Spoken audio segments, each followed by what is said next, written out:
Example B on part A. Now they just want you to solve for y, so get y by itself. What we have here, this is known as a linear combination, which has the 4x and the 7y on both sides of the equation. It's also known as a line in standard form and or general form. They call it both of those. What we typically like is to get it in y equals form. And the reason we do that is then we can graph it.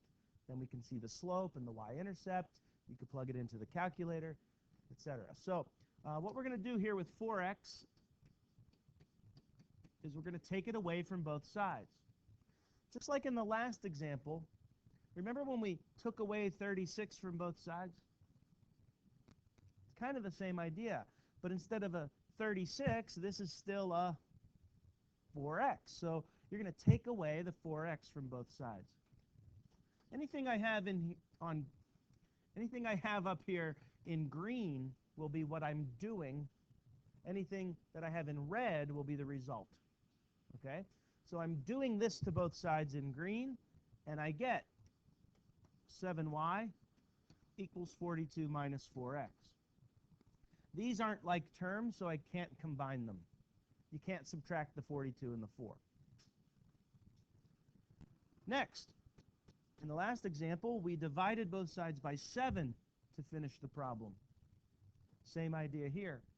We're going to divide both sides by 7, so I'm going to do that in green. Now, this will be in blue for a minute, but it's going to disappear. Some students will divide the whole thing by 7 and leave it like that. That's okay, I guess, but typically y equals equations have a y-intercept and they have a slope, and you can see them individually. So what I prefer is that you divide each piece by 7, each number by 7 there. All right? The x is kind of on its own little island. You do the 4 divided by 7, x. So here's what we have next. In red, these cancel, so we get y equals. What does this become when I divide?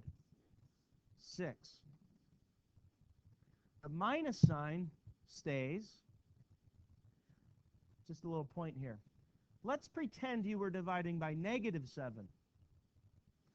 Then this minus sign would have changed to plus. But you're not. You're dividing by positive 7. So it stays a subtraction problem. All right? The 4/7 I prefer to write as a fraction and then the x next to it.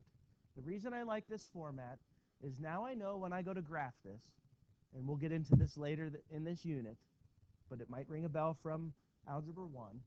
6 is the line's y-intercept, so it would start up at 6. And negative 4/7 would be the line's slope. So for every 7 units you go over, you'd go down 4. And that's where the next point would be, and that's what the line would look like. And again, we'll get into that a little bit later. All right? So part B is kind of similar, but now you're solving for x. So we're doing getting x by itself. So I'm going to leave that one open for students watching the video to try and see if you can get x by itself. So the final format should be x equals blah, blah, blah, minus blah, blah, blah, x. Okay. Y.